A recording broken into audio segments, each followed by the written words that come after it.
guys, welcome back to Mojo's Money. My name is Lacey, and so I had talked about doing a retirement video on a previous video, and a retirement planning, financing, etc. type video. In the comment I got requested, yes, do a retirement video, and I was like, oh, okay, so maybe that would be a thing that you guys would like to see. You've seen all other aspects of my financial life, my budget, my mortgage pay down, my financial goals, my sinking funds, my emergency fund, so you guys know all about my financial life. But the one thing I really haven't talked much about was my retirement planning. So my retirement planning is very simple. I don't have anything complicated going on for me, but whenever I first got into this and I first got my job, and I have a 403b with my work, which is the same as a 401k. But the difference is that because I work for a nonprofit organization, their retirement plans fall under a different, basically statute of the law. So that's why it's called a different number, but it basically works exactly the same. And mine is in a Roth 403b, so it is after taxes are taken from my pay. It goes into this account. My broker is Vanguard. It is the site through which I go to direct all of my retirement money. Now, what I do is very straightforward and simple, but at first I was very confused.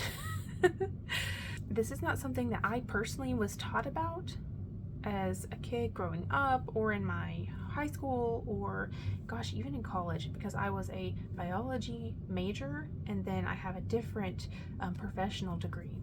But anyways, in none of those things did they talk about retirement planning. I have had to learn for myself, but my supervisor at work recommended a couple of things. First, the Dave Ramsey Financial Peace course. And I'm sure everyone has heard about this in the budgeting community by now. Hopefully you have. If you have not, I would say that it probably did change my life for the better. There are some people who are tried and true, steadfast, doing exactly this plan. Exactly. And it works very well for them. I have taken some important facets and applied them to my life, and they have definitely helped me. Would I say that I would 100% am following that plan? The answer is no to that. But through that, I read a book called, I don't have it with me right now, or else I put it on the screen, but I can put a screenshot, called Everyday Millionaires by Chris Hogan. The book is not exactly substantive as far as how do I save for retirement. It is why should I save for retirement. And it has a lot of anecdotes from people who were just regular people with normal jobs who saved over $1 million for their retirement. And yeah, it is very inspirational, and I was like, okay, this is great. Tell me more. I need a book with more direct, like I'm a literal person. I don't really understand subtleties. Like, tell me what I got to do. And he recommended this other book to me, and this is what I have before you today, my friends. The Simple Path to Wealth by J.L. Collins, with foreword by Mr. Money Mustache. Now, I don't know who that is, but it's a funny foreword and insightful.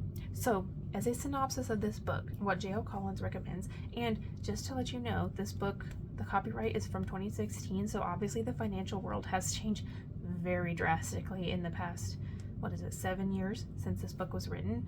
But I do think that there are some very important facets that are timeless in this, and he does allude to that. It's like, whenever you're reading this, the market will be different than what it is right now when I'm writing this, because he's very aware of, he's an expert in these matters, right? So otherwise, hopefully he wouldn't write a book about it, though I'm sure there are lots of people that write books about things that they don't know much about. But anyways, I found this book to be extremely helpful to me, and I bought it off Thrift Books used, so it was not super expensive. But let me just talk about a couple of things in here, some things that they go over, and some things that I have applied to my life personally in my own retirement. The first big one that they talk about in the first half of the book is, why do you want to save for retirement? What are some mindsets around money?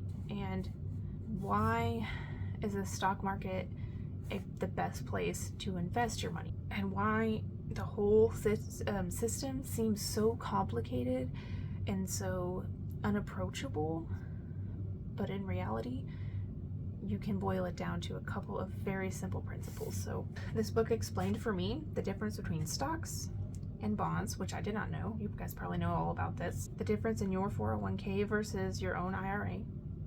The difference between, or what is an HSA? How can that also help you?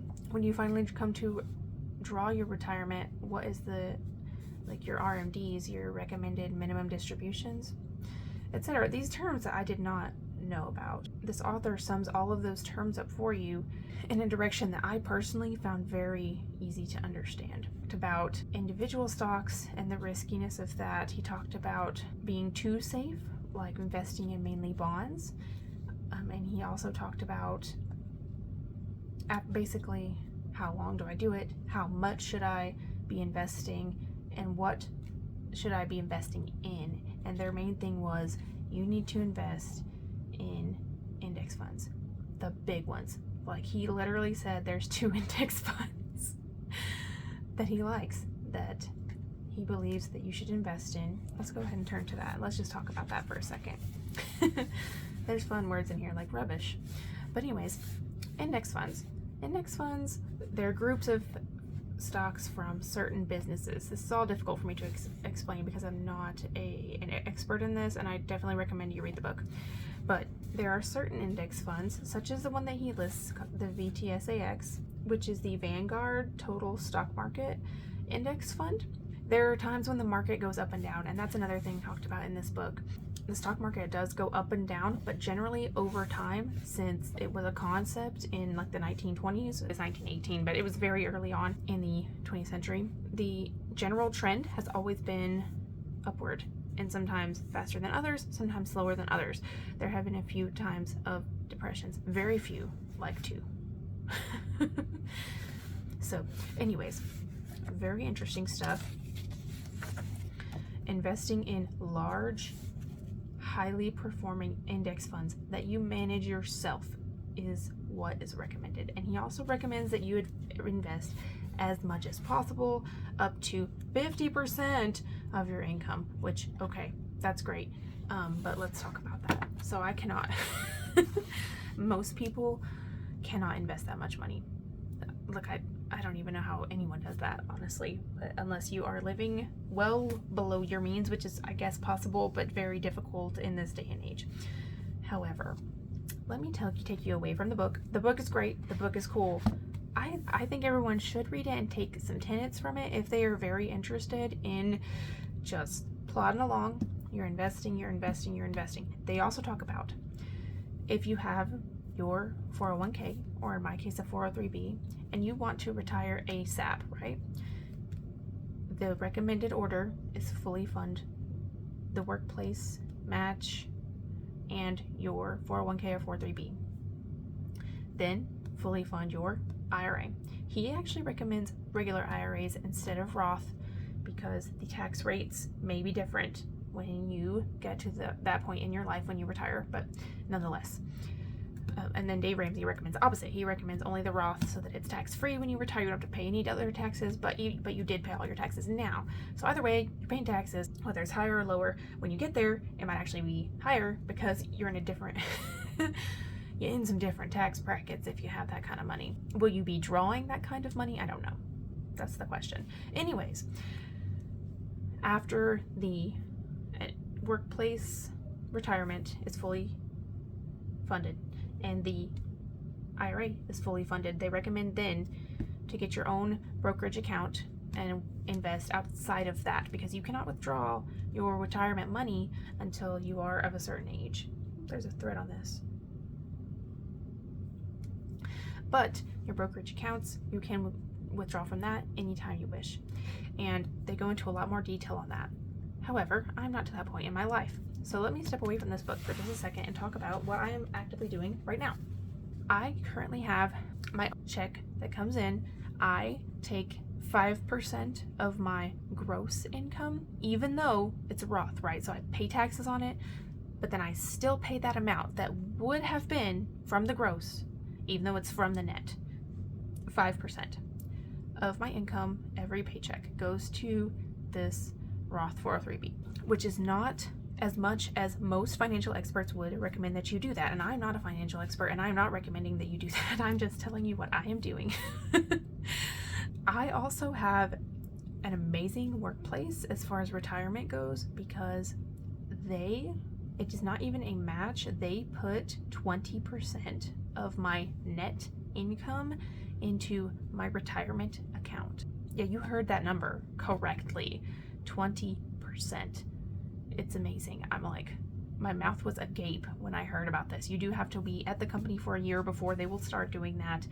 But yeah, if I continue with this company for a certain amount of time, I can retire early and go either work part-time somewhere or what have you, but I would probably continue to work there for a while because of the benefits with the insurance and all of that as well. But the option is going to be there because of this 20% that they put in.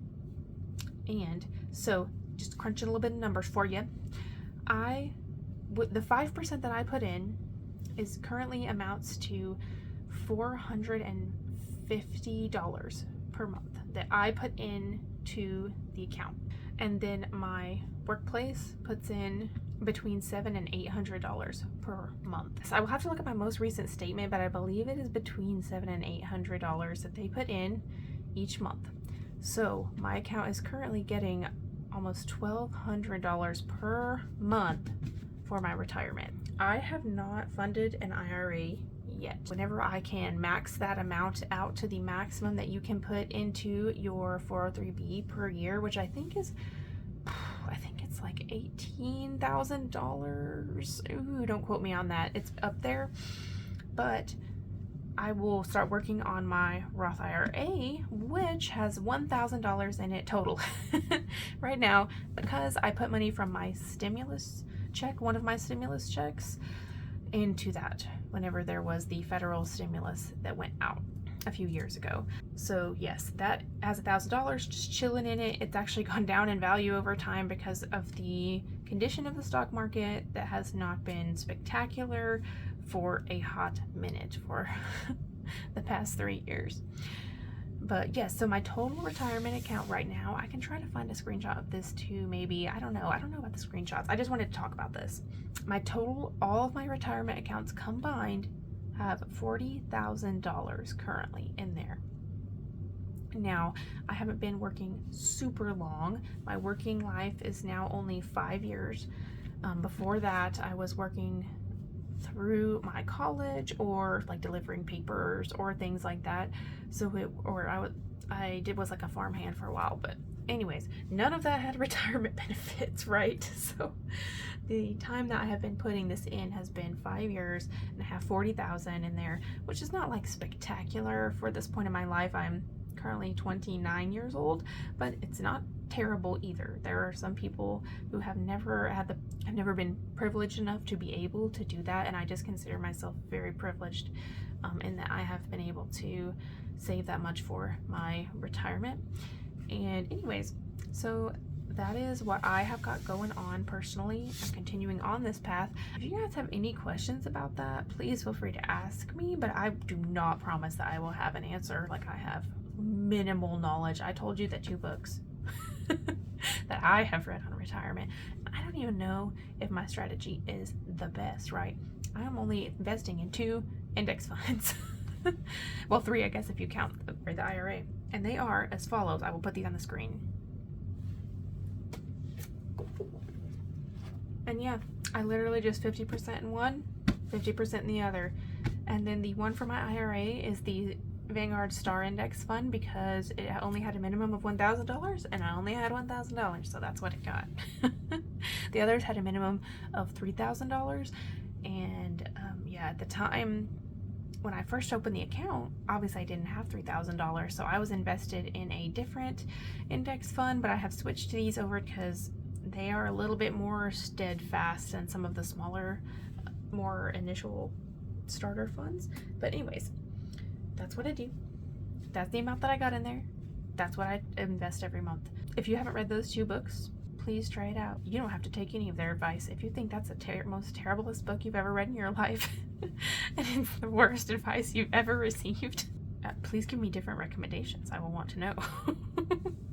But yeah, I like simple things. I like straightforward answers, and that's what it gave me. So if that's what you're looking for, check it out. Everyone, thanks for listening to me just ramble unassuredly on about this. This video is going to need lots of editing. Everyone, thank you so much for joining me today. Have a great one. Bye.